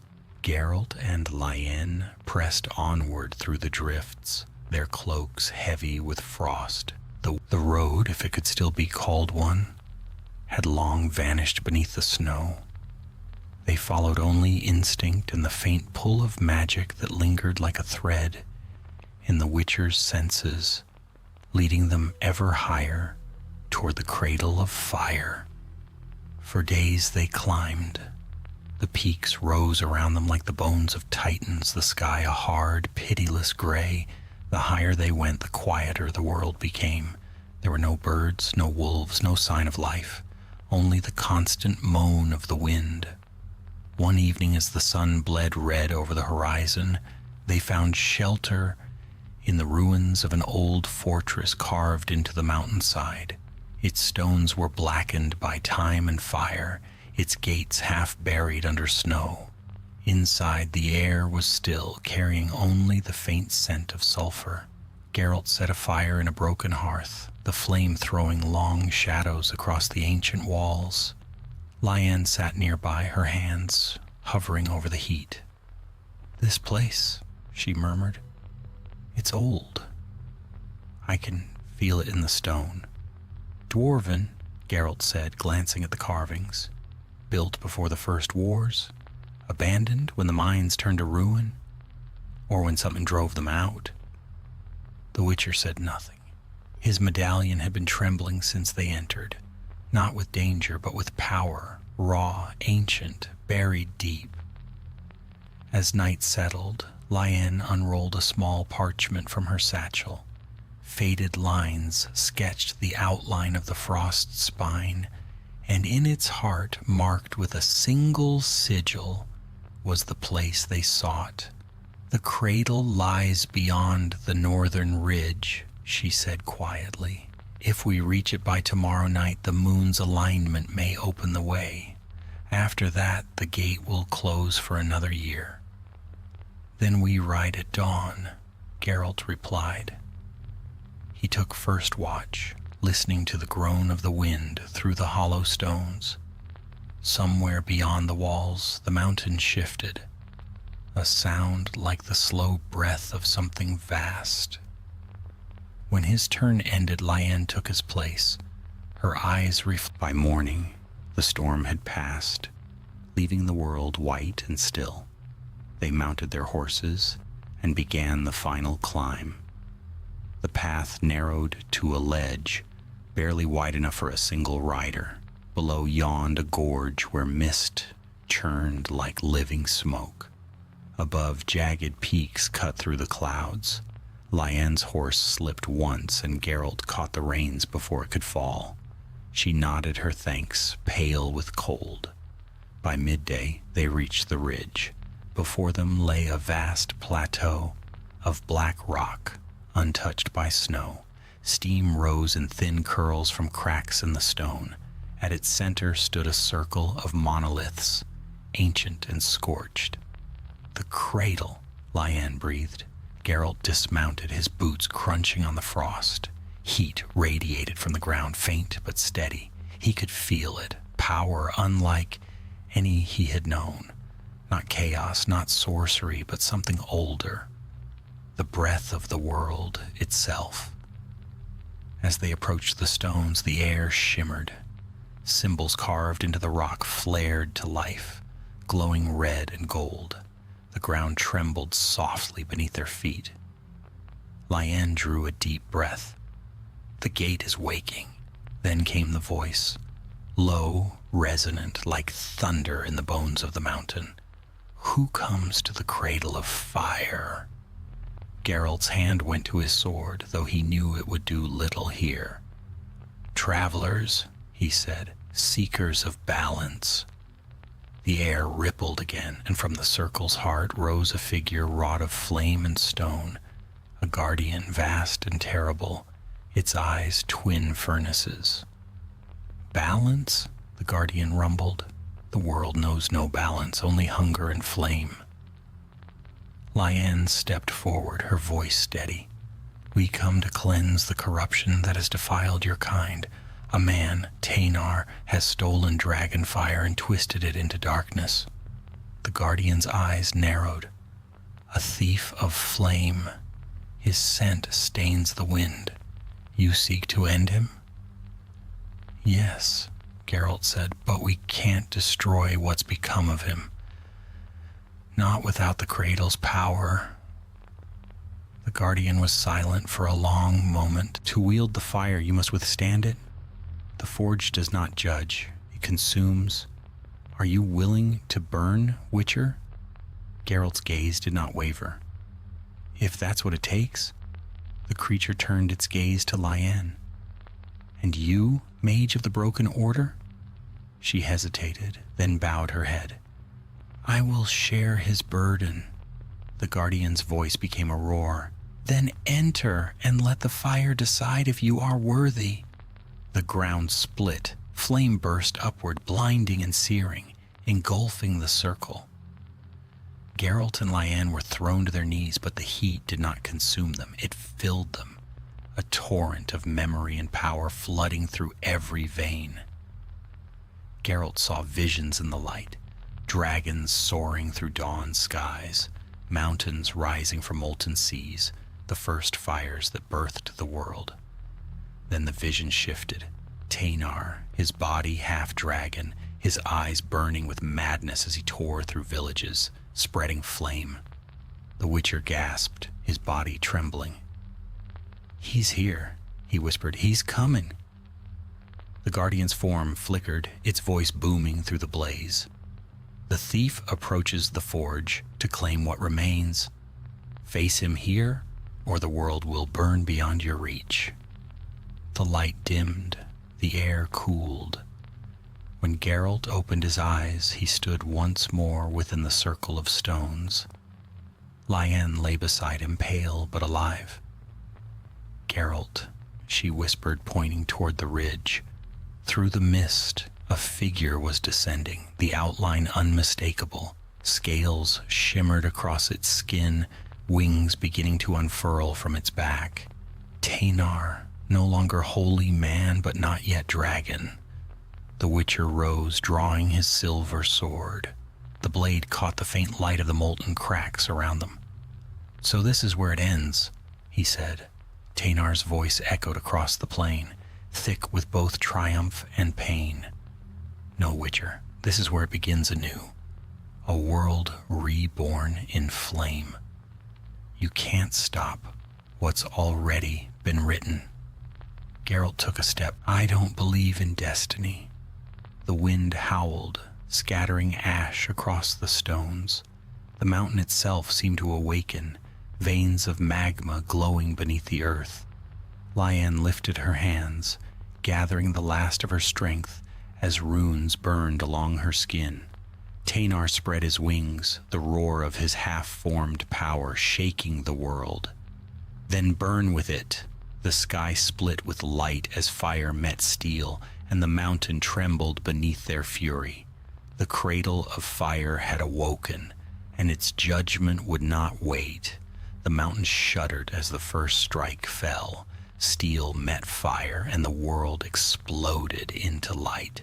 Geralt was thrown backward, his sword glowing red from the heat, the air thick with ash. Teynar loomed before him, no longer man, no longer mage, but a creature of molten scales and sinew, eyes burning with the fury of the world's oldest flame, wings half-formed, stretched wide behind him, scattering sparks with each beat. "Do you see it now?" Teynar roared, his voice shaking the stones beneath their feet. "The power that was denied to men, now mine to command. I am the bridge between fire and flesh." Geralt lunged before he could finish, silver flashing in an arc that caught the light of the molten cracks around them. Teynar met the blow with a snarl, his claws clanging against the blade, sparks flaring where they struck. The Witcher twisted, slid under the mage's guard, and drove his boot into his chest. It was like kicking solid stone. Lyanne stood at the edge of the circle, chanting words that hummed with force. The monoliths around them began to glow, lines of red fire tracing their surfaces. She could feel the cradle answering, pulsing with the same ancient rhythm she'd felt since the gate first opened. The fire wasn't only destruction, it was judgment, and it was listening. Geralt pressed the attack. He moved with the cold precision of the school of the wolf. Each strike measured, each pair. Teynar fought like a creature possessed, every motion wild yet charged with impossible power. Claws raked across Geralt's chest plate, tearing through mail. Pain flared, but he ignored it, stepping close enough to strike again. Steel bit deep into scaled flesh. Tanar roared, his body erupting in a burst of fire that hurled Geralt backward. The Witcher hit the ground hard, rolling to his feet as molten rock sprayed across the chamber. "Witcher," Lyanne shouted, "the cradle's fire. It can purge him, but it must be contained." Geralt's reply was a curt nod. He sheathed his steel and drew silver instead, the runes along its edge glimmering faintly blue. Tanar laughed, a sound that echoed like thunder through the cavern. "Your toys mean nothing now. You think to strike down what the world itself forged?"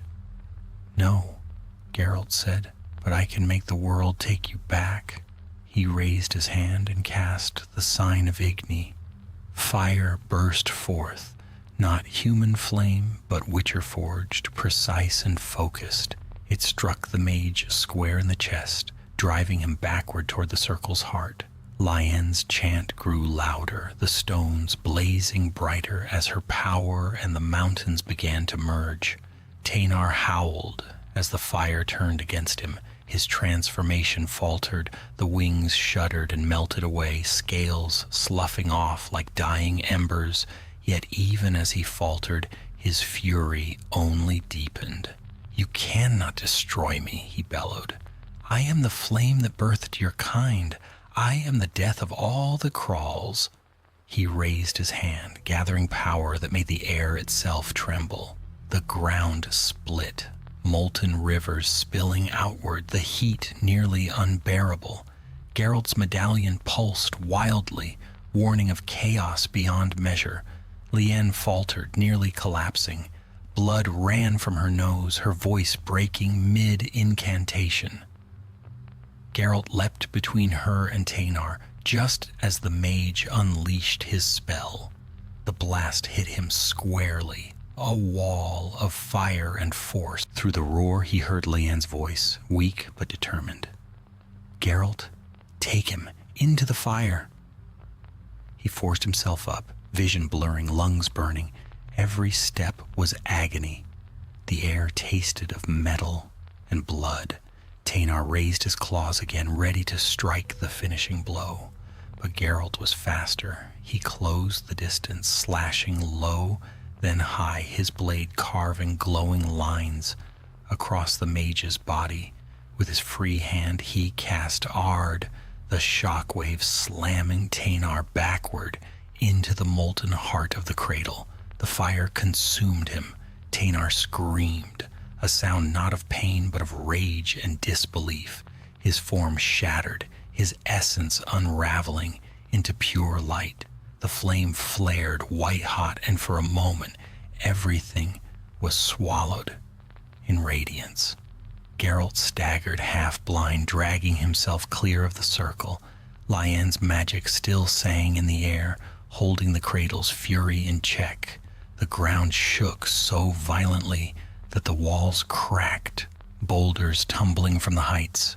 The guardian's voice echoed faintly within the fire, balance restored, the thief undone. Then silence.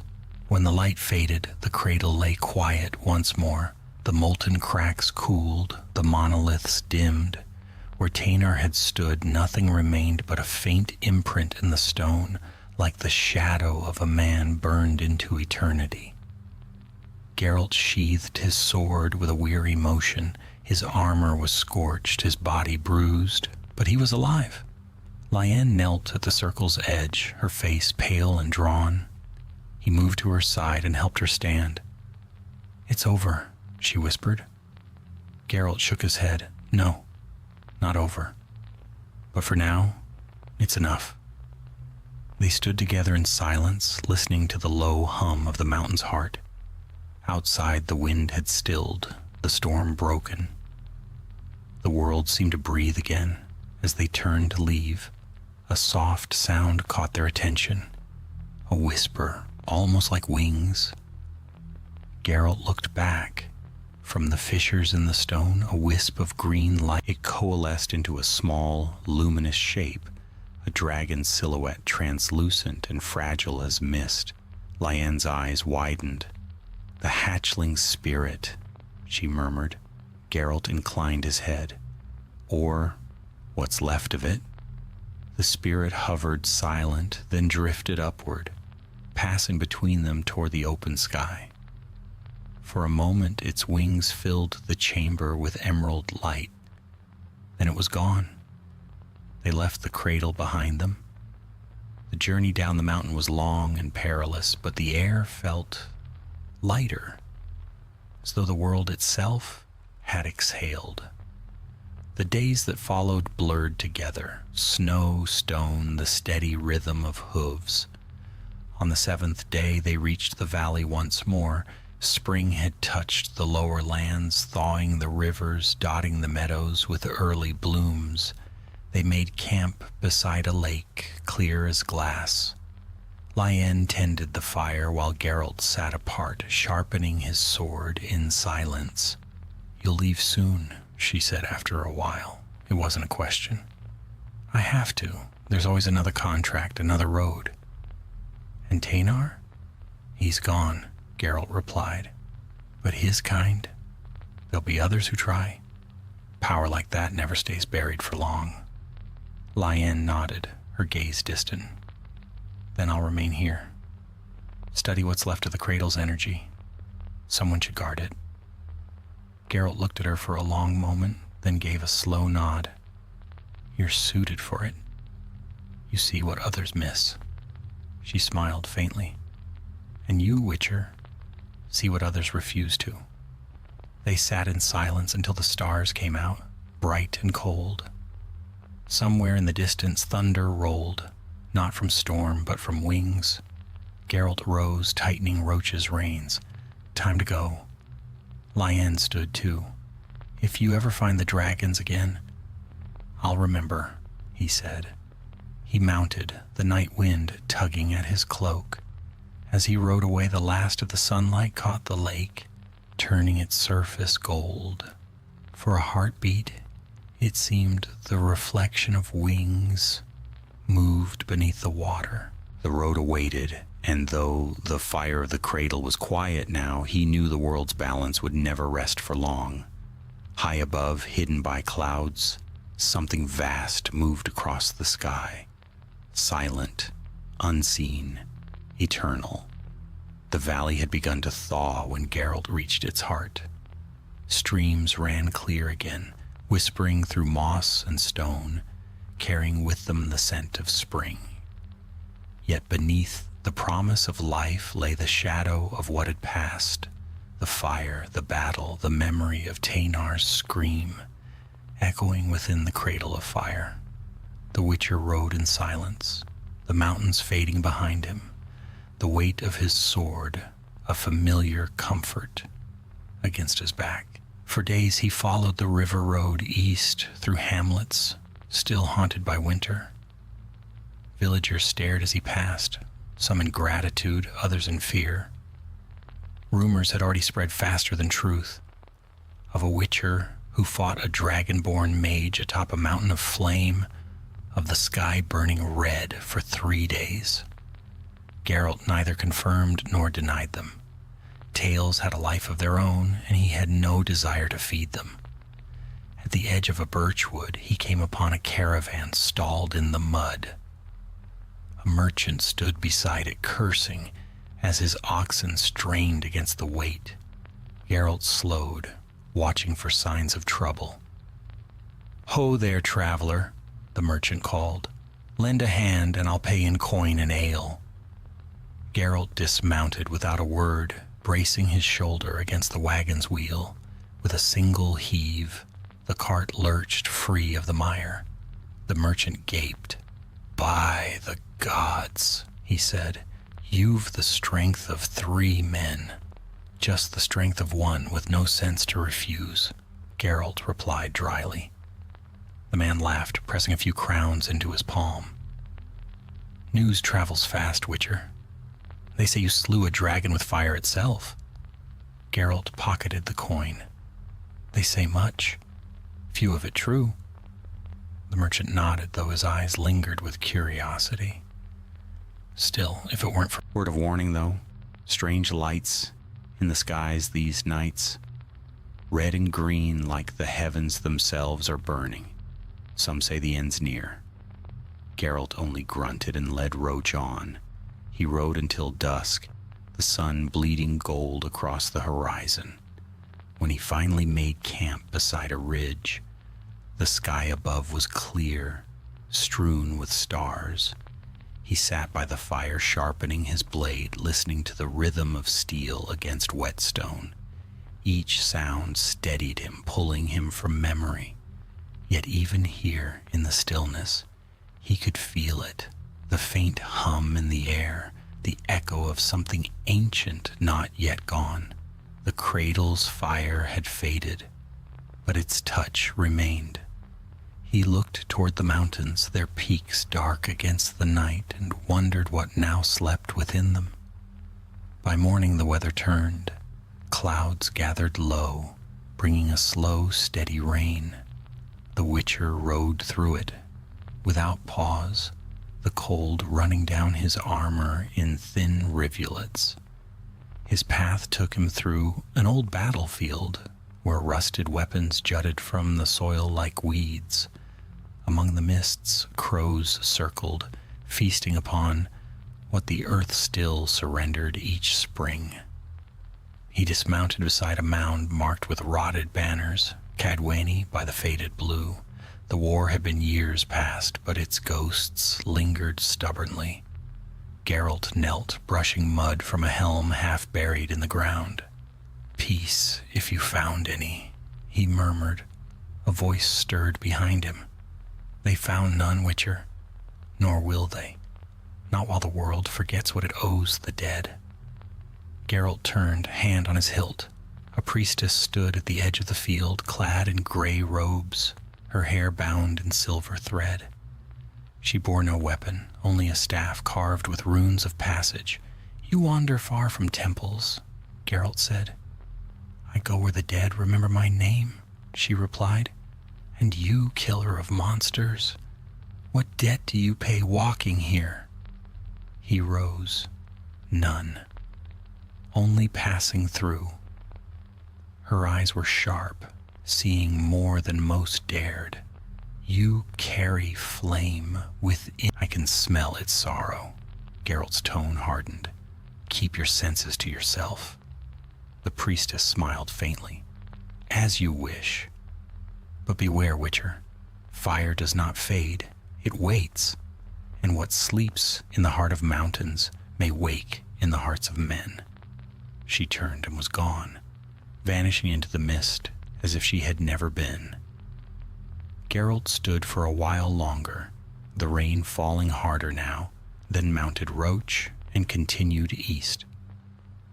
By the third day, the road brought him to the town of Alder Spring, a small trading post surrounded by orchards just beginning to bloom. He found the tavern easily enough. Its sign, a carved boar's head, swung in the damp wind. Inside, warmth and chatter filled the air. The barkeep eyed his swords but said nothing as Geralt took a seat by the hearth. He ordered ale and stew, both of which arrived with the wariness reserved for men like him. He was halfway through his meal when he heard the whispers. "Witcher of Rivia fought the mage who turned dragon. They say the sky burned for a day and a night. Others say the Witcher died up there, and it's his ghost that rides the valleys." Geralt kept eating. Rumor had its uses. Fear could buy peace more effectively than truth. Still, he felt a flicker of unease. Tainar's shadow might be gone, but the world loved to resurrect its devils. When he finished, he left a coin on the table and stepped back into the rain.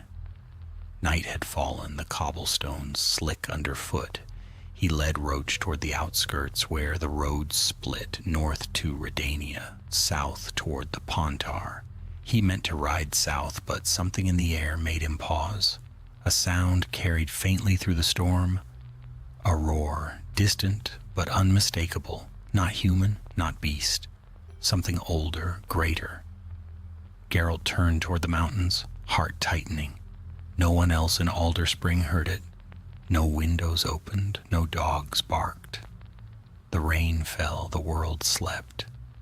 But the Witcher knew what he had heard. He rode until the sound faded, until the horizon swallowed the last glimpse of the peaks. When he finally stopped, dawn was breaking pale and cold. He dismounted, kneeling beside a stream, and watched the water run clear over stone. Lyanne's words returned to him. Maybe one day someone will stop the wheel. He doubted that day would ever come. Men would always chase fire, and fire would always consume them. Yet somewhere beyond the clouds, a hatchling flew, alive, free, a spark of what the world had nearly lost. That, at least, was enough. Geralt mounted again and turned Roach toward the rising sun. The road stretched endless before him, as it always had. Another contract waited somewhere, another village in need, another monster born of man's folly. The Witcher rode on, the wind cold against his face, his heart heavy but unbroken. Behind him, the mountains glimmered faintly in the dawn, and for a fleeting moment he thought he saw a shadow cross the sky, vast, graceful, and silent. Whether it was memory or miracle, he could not say. But Geralt of Rivia smiled once faintly, and rode toward whatever fate awaited beyond the next bend in the road. The road east wound through green valleys and rolling meadows. Alive again after the long winter, Geralt rode in silence, the rhythm of Roach's hooves a steady companion. The sun was pale behind thin clouds, a weak warmth that never quite reached the skin. He had been traveling for many weeks since leaving Alder Spring, taking small contracts, ghouls outside Mahakam, a grave hag near Brugg. But his thoughts lingered still on the mountains. He remembered the roar that had cut through the storm that night, the echo that no mortal throat could produce. Dragons had always been creatures of legend and myth, meant to fade quietly into memory. Yet he knew one still lived, two perhaps, and that their story would not end simply because men wished it so. The land here with orchards blossomed, rivers ran clear, and the villages he passed seemed untouched by the darker currents of the north. Still, he could sense it, the unease that came when the world had survived something it did not understand. One evening, as dusk settled violet over the hills, he stopped at a roadside inn, a weathered building with ivy climbing its walls, and smoke curling lazily from the chimney. The sign over the door bore the image of a fox holding a tankard, the golden tail. Inside the room was warm and noisy. Miners and farmers crowded the benches, laughing and shouting over their mugs. Geralt's arrival drew the usual stares. Whispers followed him to the counter. The innkeeper, a stout woman with a kind face, poured ale without asking. "You've come from the north, haven't you, Witcher?" "I have." Her expression turned wary. "There's talk. Strange lights seen in the mountains. Some say it's the wild hunt returning, others that the old gods are awake again." Geralt took a slow drink. "And what do you believe?" The woman shrugged. "I believe I'll stay where my roof keeps me dry." He paid for a room and climbed the stairs, ignoring the glances that trailed him. That night the storm returned. Rain lashed the windows and thunder rolled low over the hills. Geralt lay awake, watching the firelight flicker across the ceiling. He felt something in the storm, a pulse, faint but familiar, like the heartbeat of the earth. He dreamt again of fire and wings. When dawn came, he found the sky washed clean. The storm had broken, leaving behind a clarity that made the world seem new. He saddled Roach and rode east, through fields heavy with dew. The path narrowed as he entered the forest beyond, a tangle of oak and beech, where the sunlight broke in shards through the leaves. He was halfway through when the smell reached him, charred wood, singed hair. He dismounted, following the scent until he found in its center lay a corpse, half burned, armor melted into flesh. Geralt crouched beside it.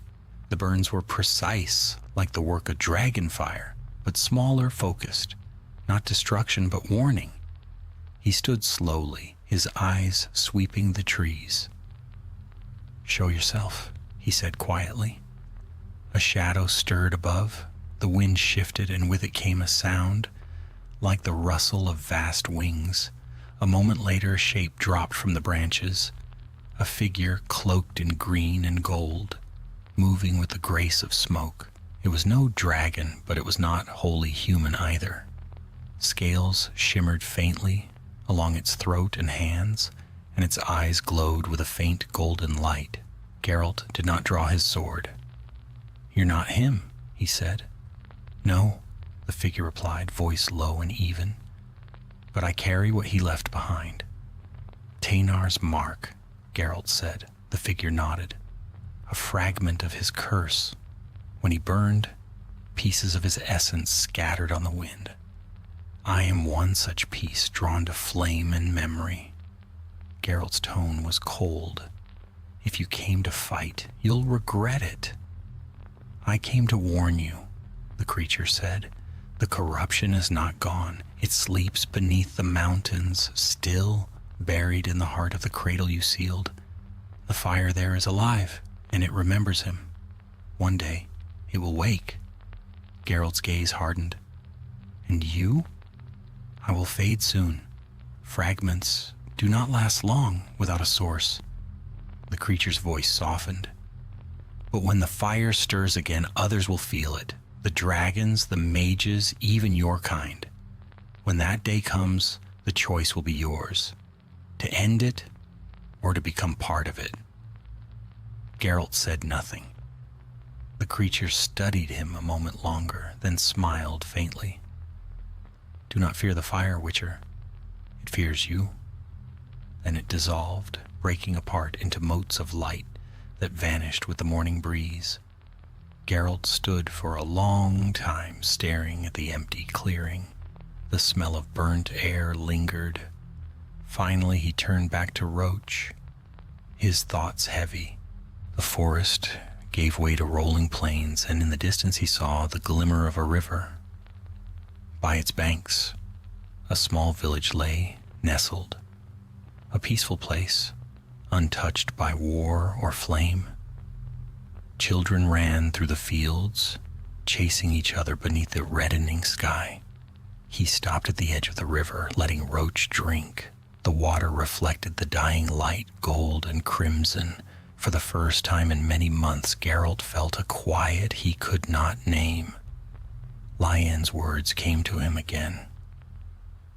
"Maybe one day, someone will stop the wheel." He doubted the wheel could ever truly stop, but perhaps for a time it could slow. He thought of the hatchling, of the dragons high above the clouds, of the fire that had almost consumed the world, and of the man who had once believed he could master it. A wind stirred through the grass. Geralt lifted his head. Far to the west, just above the horizon, a faint light shimmered, a streak of green and gold moving swiftly across the sky. It vanished almost at once, but the Witcher's sharp eyes had seen it clearly. Wings, vast and shining in the last light of the sun. He smiled faintly. "Fly well," he murmured.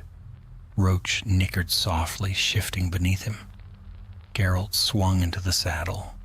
The road stretched east once more, endless as always. Somewhere ahead there would be another contract, another beast, another village whispering his name with equal parts fear and gratitude. That was the way of things, and it suited him well enough. But as he rode, he could not shake the sense that something greater still waited, a fire that would one day call him back to the mountains. For now, though, the world was quiet, the sun slipped below the hills and the stars came out bright and cold. Geralt of Rivia rode on beneath them, his silhouette merging with the night, a lone figure bound to the road. Behind him the wind sighed through the grass, and far away in the heart of the frost-spine peaks, the cradle of fire pulsed once, softly, like the heartbeat of something not yet ready to wake. The Witcher did not look back.